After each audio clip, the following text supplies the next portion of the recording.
YCP అధిష్టానం తాజాగా 4వ జాబితాను కూడా విడుదల చేసింది. ఈ జాబితాలో ప్రధానంగా ఉమ్మడి కర్నూలు జిల్లా వ్యాప్తంగా చూసుకున్నట్లయితే 4 సెగ్మెంట్లలో అభ్యర్థులను మార్చడం జరిగింది. నంద్యాల జిల్లా నందికొట్కూరు సంబంధించినటువంటి ప్రజెంట్ ఉన్నటువంటి సిట్టింగ్ ఆర్థర్ ఎమ్మెల్యేగా ఉన్నారు. అక్కడ కూడా క్యాండిడేట్ను మార్చడం జరిగింది. మనతో మాట్లాడడానికి ఎమ్మెల్యే ఆర్థర్ సార్ ఉన్నారు. సార్ నమస్తే, చెప్పండి. ఈరోజు మీ సెగ్మెంట్లో అభ్యర్థిని మార్చడం జరిగింది, ఏమంటారు? అంటే అధిష్టానం నుంచి మీకు ముందుగా ఏదన్నా మాట్లాడడం జరిగిందంటారా? నమస్కారం అన్న. మార్చడము అనేది వాళ్ళ ఇష్టము, ఎవరైనా మార్చవచ్చు. నాకంటే బెటర్ క్యాండిడేట్ ఎవరైనా దొరికితే ఎవరికైనా మార్చవచ్చు. అధిష్టానము అంటే నాకు 2022 డిసెంబర్ 30 నుంచి సజ్జల రామకృష్ణారెడ్డి గారు పిలిపించారు. అప్పుడు డిసెంబర్ 2022లో నేను ఒక మండలంలో ఏదో మాట్లాడుతూ ఇంకా నేను ఉండనని చెప్పడం జరిగింది. అప్పుడు నన్ను పిలిపించాడు. ఎందుకు ఇట్లా మాట్లాడుతున్నావు, నువ్వు స్టేట్లో ఫస్ట్ ఉన్నావు, జగన్ రెడ్డి గారికి ఆయన మెదడులో ఉన్నావయ్యా, నువ్వు ఎందుకు ఇట్లా మాట్లాడేది అది ఇదని చెప్పారు. నేను నా ప్రాబ్లమ్స్ నేను చెప్పుకోవడం జరిగిందని.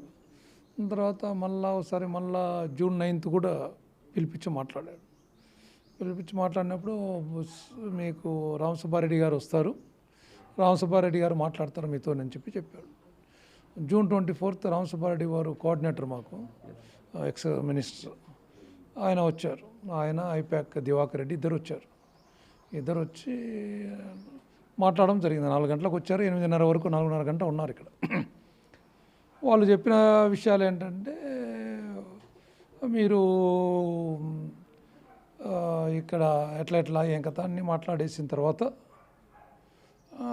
మీకు ఎందుకు నేను నెక్స్ట్ ఇవ్వడం అంటున్నారు అది అంటే చెప్పాను కదా. మీరు కూడా గతంలో చూసాము, గడప గడప అనే కార్యక్రమంలో మీరు తిరుగుతూ ఉన్న సందర్భంలో అక్కడ ఉన్నటువంటి బైరెడ్డి సిద్ధార్థ వర్గము మీ వర్గానికి కొంత వర్గ విభేదాలు వచ్చాయి. వర్గ విభేదాలే కారణం అంటారా? వర్గ విభేదాలు మాకేం లేవులే, కానీ అంటే వర్గ విభేదాలు అంటే అంత మేము ఇటువంటి దానికి నేను అటువంటి దానిలకు ఎక్కడ కూడా నేను తావియ్యను. మా వాళ్ళని ఎప్పటికే కానీ అటువంటి దానిలో పోనివ్వను. సో ఏమంటే అవాయిడ్ చేయడం జరిగింది వాళ్ళు. సో అప్పుడు నేను కొద్దిగా మన పార్టీ వాళ్ళే మనకన్నా రావట్లేదని చెప్పేసి ఉద్దేశంతో నేను జరిగింది. తర్వాత వీళ్ళు కూడా వచ్చినప్పుడు వీళ్ళు చెప్పడం జరిగింది, మీరు ఎమ్మెల్యేగా ఉంటారు, వాళ్ళకు మీరు అడ్మినిస్ట్రేషన్ వాళ్ళు చూసుకుంటారు అంటే మరి నేనేం చేయాలన్న, గవర్నమెంట్ ప్రోగ్రామ్స్ అన్ని మీరు చూసుకోవాలా అది ఇదన్న. గవర్నమెంట్ ప్రోగ్రామ్స్ చూసుకోవడానికి అడ్మినిస్ట్రేషన్ నేను కూడా ఒక ఎస్పీ నుంచి వచ్చాను, మీరు ఎట్లా చెప్తున్నారండి, ఇది కరెక్ట్ కాదు కదా. ఎమ్మెల్యేగా నేనుంటూ నా పవర్స్ తీసి వేరే వాళ్ళకి ఇస్తాము, నువ్వు డమ్మి గుండవు స్టిక్కర్ ఎమ్మెల్యే అంటే నాకు కాదు. ఎలా అవుతుందంటారు? అంటే భారత రాజ్యాంగము క్లియర్గా ఉంది, రిజర్వ్కి సంబంధించినటువంటి సెగ్మెంట్ అది. అలాంటి సెగ్మెంట్లలో ఎందుకు ఇలా చేస్తుందంటారు అధిష్టానం? అంటే రిజర్వేషన్ ఉన్నటువంటి స్థానాల్లో కూడా కనీసం వారి హక్కుల్ని ఎమ్మెల్యేలు బయటకు చెప్పుకోలేని పరిస్థితులు ఉన్నారు. ఎక్కడుందంటారు సామాజిక న్యాయం? ఈ మధ్య కాలంలో బస్సు యాత్రలు అంటూ కూడా చేయడం జరిగింది వైసీపీ అధిష్టానం. నేను అందుకే కదన్నా నేను చాలా కరాఖండిగా చెప్పడం జరిగింది. నాకు ఇట్లా ఉంటే కింద దానికంటే నేను ఆయనకు కూడా చెప్పాను, మీరు కావాలంటే వాళ్ళని అడగొచ్చు. మీరు భారత రాజ్యాంగంలో నీకు ఏదన్నా అవమానం జరిగినప్పుడు నువ్వు తలంచుకొని అట్లాగే పోతూ ఉండేదానికంటే ఓ చెట్టుకు ఉరేసుకొని చావడం బెటర్ అని డాక్టర్ బాబాసాహెబ్ అంబేద్కర్ గారు చెప్పడం జరిగింది. సో నాకు మీరు ఎవరికన్నా ఇచ్చుకోండి అన్న సంతోషం, నాకు అబ్జెక్షన్ లేదు, ఎవరికన్నా ఇచ్చుకోండి. పవర్ లేకుండా ఒక ఎమ్మెల్యేకు ఉన్నటువంటి పవర్స్ ఇస్తే నేను ఉంటాను, లేకపోతే మీ ఇష్టం, ఎవరికి ఇచ్చుకున్నా నాకు అబ్జెక్షన్ లేదు, అది మీ ఇష్టం, అది దానికి నేను చెప్పడానికి ఏం లేదని చెప్పడం జరిగింది. గత ఎన్నికల్లో బైరెడ్డి సిద్ధార్థ కావచ్చు లేదా వైసీపీ అధిష్టానం అందరూ కలిసి కూడా నడవడం జరిగింది, అదే దిశగా ముందుకెళ్లారు, గెలుపొందారు. ఇప్పుడు ఏమైందంటారు? అధిష్టానం ఏం కోరుతా ఉంది? ఆ నందికొట్కూరు సంబంధించినటువంటి నియోజకవర్గంలో ఏం ఆశిస్తూ ఉందంటారు? అంటే ఇప్పటికే బెటర్గా మీరు పర్ఫామ్ చేశారని చెప్తా ఉన్నారు, వివిధ సర్వేల్లో తమ పేరుందంటూ కూడా ముందంజలో ఉన్నారు, మరి ఎందుకు మార్చిందంటారు? అన్నిట్లలో సర్వేలలో నేనే నెంబర్ 1 అని వాళ్ళే చెప్పడం జరిగింది. సజ్జల రామకృష్ణారెడ్డి గారే చెప్పారు, అయ్యా నువ్వు 2 జిల్లాలు కదయ్యా స్టేట్లో ఫస్ట్ ఉన్నావు, జగన్ రెడ్డి గారికి ఇక్కడ ఉన్నావయ్యా అని చెప్పారు. నేను దాని గురించి ఏమీ బాధపడడం లేదు. సరే ఓకే, నా పర్ఫార్మెన్స్ నేనేం చేసిన అనేది, ఎందుకంటే నేను కరోనా టైంలో నేను చేసిన దానికి world book of London Guinness బుక్లో నేను ఎక్కించగలిగినాను. నిత్యం ప్రజల్లో ఉంటున్నాను, ప్రజలకు సేవ చేస్తున్నాను. సార్ నేను తృప్తిపడేది ఏంటంటే ఈ 5 సంవత్సరాల్లో నేను చేసినటువంటి దాన్ని నందికొట్కూరు నియోజకవర్గంలో ఉండే ప్రజలు ఇంకా 2-3 ఎమ్మెల్యేలు వచ్చినా కూడా నన్ను గుర్తుపెట్టుకుంటారు. పలానా ఎమ్మెల్యే ఉండే, ఎప్పుడు పోయినా పలుకుతుండే, ఎప్పుడు అందుబాటులో ఉంటుండే, సగం రాత్రి ఫోన్ చేసినా కూడా ఎత్తి మాట్లాడుతుండే, ఏ చిన్న పిల్లోడు అయినా అన్న అనే సంబోధించుకుంటూ మాట్లాడతాడు అనే ఒక పేరు తీసుకొచ్చుకున్నాను. చాలా సంతోషంగా. సార్, రాష్ట్ర వ్యాప్తంగా 29 స్థానాల్లో గతంలో వైసీపీ అధిష్టానం రిజర్వేడ్ సెగ్మెంట్లలో ఎమ్మెల్యే అభ్యర్థులు ఉన్నారు. కానీ అదే ఎమ్మెల్యే అభ్యర్థులకు సంబంధించి 22 స్థానాలు మార్చడం జరిగింది. స్థానాలు మార్చడం వల్ల వైసీపీ అధిష్టానానికి ప్లస్ అయ్యే అవకాశాలు ఉన్నాయంటారా? కంపల్సరీ అన్న. ఇప్పుడు వాళ్ళు ఇది అధిష్టానం అంతా ఈజీగా ఒక సీట్ తీసి ఇంకొకరి సీటు ఇంకొకరికి ఇవ్వాలనేది ఆలోచించదు కదా. ఎందుకంటే ఒకసారి ఆలోచించినారంటే వాళ్ళ సమీకరణాలు వాళ్ళకు నాకంటే ఇప్పుడు సపోజ్ నాది తీసేసినారు, నాకంటే బెటర్ అనిపించినాడేమో ఆయన, నాకంటే బెటర్ క్యాండిడేట్ అనిపించినాడేమో. నేను 70% ఉంటే ఆయన 80-90%కి వస్తారేమో, చెప్పలేము కదా. సో అది వాళ్ళకి తెలుసు. కాబట్టి అధిష్టానం ఏదే కానీ సీట్లు పోగొట్టుకోదు కదా, సీట్లు రావాలని కోరుకుంటుంది. కాబట్టి వాళ్ళని తీసుకుండవచ్చు. రాష్ట్రంలో సామాజిక సాధికార యాత్రలు అంటూ రాష్ట్ర వ్యాప్తంగా పర్యటించిన అనంతరము పర్ఫార్మెన్స్ ఉండేటటువంటి ఎమ్మెల్యేలను కూడా ఇలా బరిలో నుండి తప్పించడము సరైందంటారా? అంటే తప్పించడం అంటే నేనైతే నా వరకు నేను ఒకటే చెప్పాను. నా వరకు నేను వెరీ క్లియర్. ఆ రోజు నుంచి ఈ రోజు వరకు ఒకటే క్లియర్గా ఉన్నాను నేను.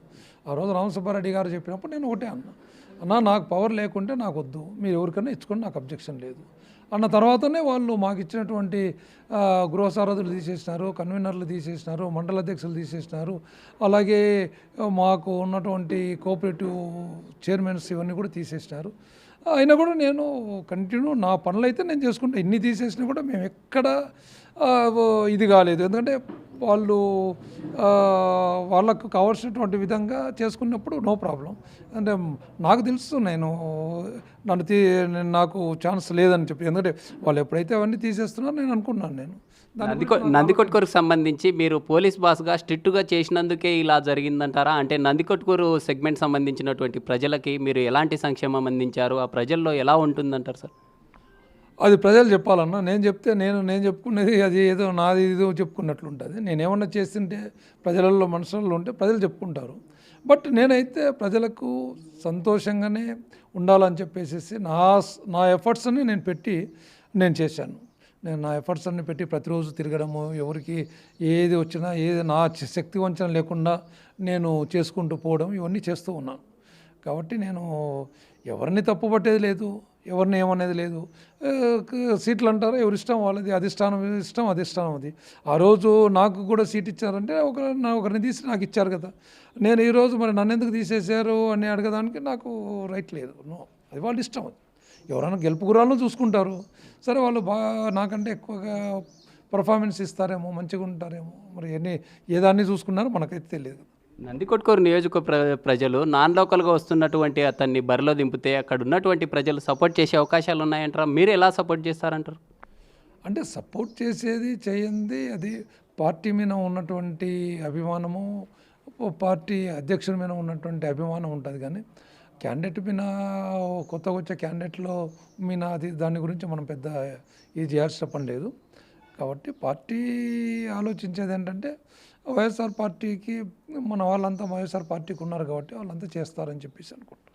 సార్, ఓవరాల్గా ఇక్కడ ఉన్నటువంటి అధిష్టానం తీసుకునే నిర్ణయము ఎమ్మెల్యేలకి ఎంపీలకే జరగనటువంటి న్యాయము సామాజిక సంబంధించినటువంటి వర్గాలకి ఎలాంటి న్యాయం చేస్తారని చెప్పి కూడా చెప్తా ఉన్నారు. అంటే న్యాయం అంటే ఇప్పుడు ఏమన్నా ఎస్సీలను తీసి ఎవరికో బీసీలకు ఓసీలకు ఇవ్వట్లేదు కదా, ఎస్సీలను తీసి ఎస్సీలకే కదా ఇచ్చేది ఏదన్నా కానీ. సో ఇంకా మరి నా సామాజిక న్యాయం అనేది ఏముంది, సామాజిక న్యాయమే కదా. జిల్లాలో ఉండేటువంటి 2 నియోజకవర్గాలలో ఆ పేరుకే ఎస్సీ సంబంధించినటువంటి రిజర్వ్డ్ నియోజకవర్గాలు, అక్కడంతా జరిగేది రెడ్డి రాజ్యం. ఎందుకు అలాంటప్పుడు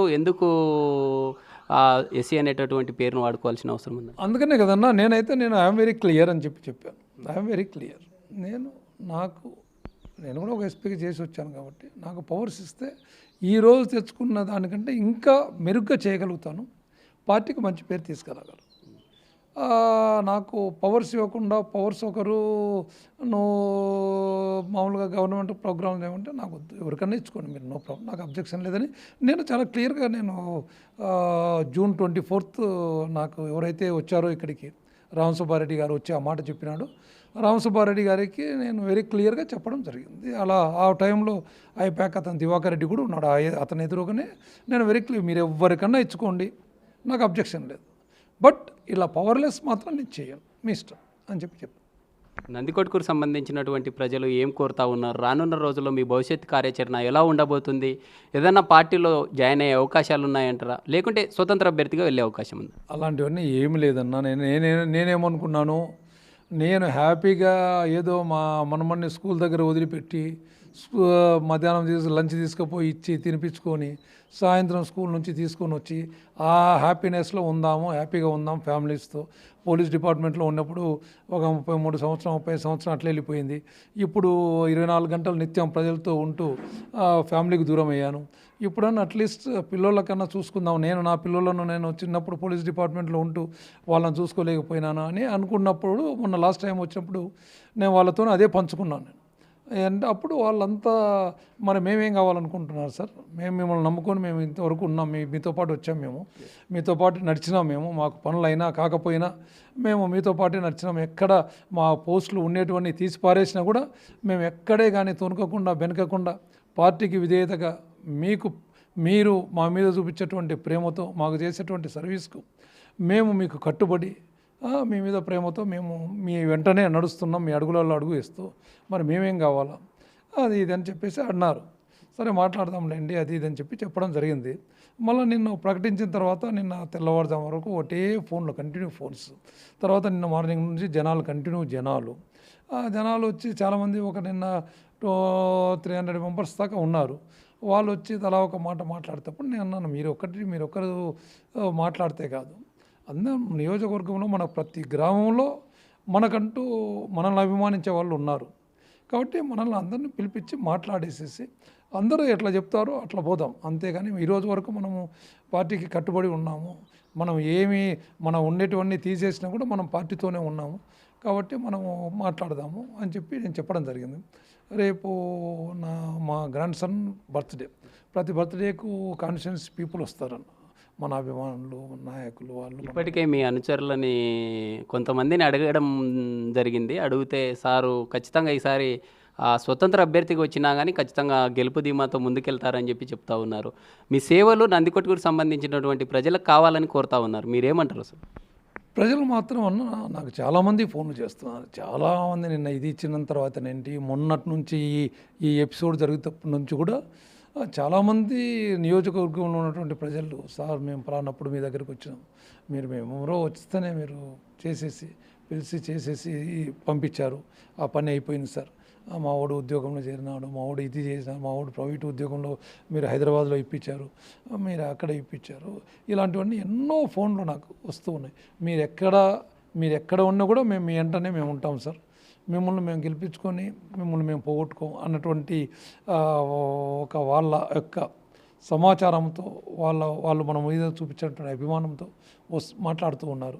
సరే రేపు మార్నింగ్ అందరినీ నాయకులు వస్తారు, కార్యకర్తలు వస్తారు, అన్ని గ్రామాల నుంచి వస్తే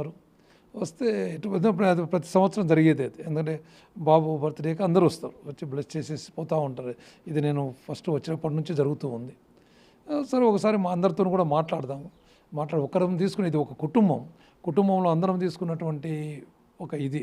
అందులో వాళ్ళు ఒక పెద్ద భారం నా పైన పెట్టారు. సార్ 4.5 సంవత్సరాలు మీరు మాతో ఉన్నారు, మాకు పనులు కాకపోయినా మేము మీతో ఉన్నాం, మేము ఏమైనా కూడా మీ మంచితనం నచ్చి, మీరు చేసే సేవా కార్యక్రమాలు నచ్చి, మీరు ఎవరు ఏం చేసినా కూడా ఏం మాట్లాడకుండా మీరు చేసే పని నచ్చి, మమ్మల్ని ఒక పద్ధతిలో నడిపించుకుంటూ పోయే విధానం నచ్చి మేము మీ వెంట ఉన్నాము. కాబట్టి మీరు కూడా ఈరోజు 4.5 సంవత్సరం మీ మాట విన్నాము, ఈరోజు మేము చెప్పేది కూడా మీరు వినాలా? ఇంకా పోయినంతకాలం మీరు మీ వేలోనే మమ్మల్ని నడవమంటే కూడా మాకు కూడా కష్టమైపోతుంది. అంటే ఎక్కడ డిస్టర్బ్ అయ్యారంటారు సార్? నందికొట్కూరు సంబంధించినటువంటి అటు రెడ్డి వర్గం కావచ్చు, మీ వర్గానికి సంబంధించి ఎక్కడ మీకు చెడిందంటారు? ఎక్కడ వర్గ విభేదాలు స్టార్ట్ అయ్యాయి? రెడ్లు నాతోనే ఉన్నారు కదన్న. ప్రతి ఊర్లో ప్రతి గ్రామంలో నాతో కూడా రెడ్లు ఉన్నారు కదా. అక్కడ ఉన్నటువంటి యువ నాయకునితో మీకు ఎక్కడ చెడింది, ఎక్కడ వర్గ విభేదాలు స్టార్ట్ అయ్యాయి అంటారు? ఏదో చిన్నగా ఉంటాయి అంతే, ఏది పెద్దవి కూడా ఏం లేదు. మాట్లాడుకునే ఏదైనా ఇది కూడా జరిగేది ఏం లేదు. చిన్న ఏదైనా ఉంటే మనస్పర్ధ అది క్లియర్ చేసుకుంటే అయిపోతుంది. కానీ అది అట్లట్లే వస్తూ ఉంటుంది. పక్కన ఉండే వాళ్ళు ఎవరన్నా చెప్పేదానిలోకి ఉంటాయి కదన్నా. నేనైతే నా వాళ్ళకి వెరీ క్లియర్గా ఎవరిని గురించి మాట్లాడినా కూడా మనకు ఎందుకే ఎవరి గురించి మీరు మాట్లాడడం కరెక్ట్ కాదు, మీకు ఎందుకు అదని అని చెప్తూ ఉంటాను. సార్ ఓవరాల్గా చూసుకున్నట్లయితే ఇప్పటికే ఈ సామాజిక వర్గము ఈ బీసీ ఎస్సీ ఎస్టీ మైనార్టీకి సంబంధించి ఈ ప్రభుత్వ హయాంలో వివక్షకు గురి అవుతున్నారు. గతంలో కూడా చూశాము, డాక్టర్ సుధాకర్ కావచ్చు లేదా వివిధ రకాలైనటువంటి వారిని హత్యలకు పాల్పడడం జరిగింది. ఈ ప్రభుత్వంలో ఈ మైనార్టీస్ కావచ్చు వెనుకబడినటువంటి వర్గాలకి చాలా వివక్షత ఉందని చెప్పి టీడీపీ ప్రభుత్వం ఆరోపిస్తుంది. మీరేమంటారు? ప్రతిపక్షాలు ఏదైనా ఆరోపిస్తాయి కదన్నా, ఏదో ప్రతిపక్షాలు నిజంగా ఈరోజు మైనార్టీస్ కావచ్చు వెనుకబడినటువంటి వారికి న్యాయం జరిగిందంటారా ఈ ప్రభుత్వంలో?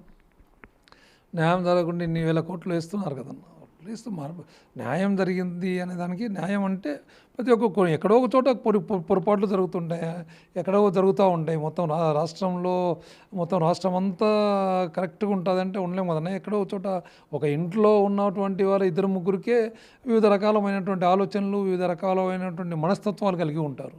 అటువంటిది రాష్ట్రంలో ఎంతోమంది ఉన్నారు, ఎవరో ఒక చోట ఉంటారు. అంటే ఏదో చేసినప్పుడు అది అందరికీ ఆపాదిస్తే అది అంత ఇది కాదు. ఇది ఓవరాల్గా నందికొట్కూరు సంబంధించినటువంటి నియోజకవర్గ ప్రజలు సారు చేసినటువంటి సేవలు కావచ్చు, అభివృద్ధి సంక్షేమంతోనే ముందుకెళ్లారు. అదే దిశగా నియోజకవర్గంలో ఉన్నటువంటి ప్రజలు కూడా కోరుతూ ఉన్నారు. రానున్న రోజుల్లో కూడా భవిష్యత్తు కార్యాచరణను ప్రకటిస్తాము. రానున్న రోజుల్లో తమ పార్టీ సంబంధించినటువంటి కార్యకర్తలు ఎలాంటి డిసిషన్ తీసుకుంటే అలా ముందుకెళ్తామని కూడా తెలుపుతున్న పరిస్థితులు. వీడియో జర్నలిస్ట్ సురేష్తో శ్రీరామ్, బిగ్ టీవీ, కర్నూలు.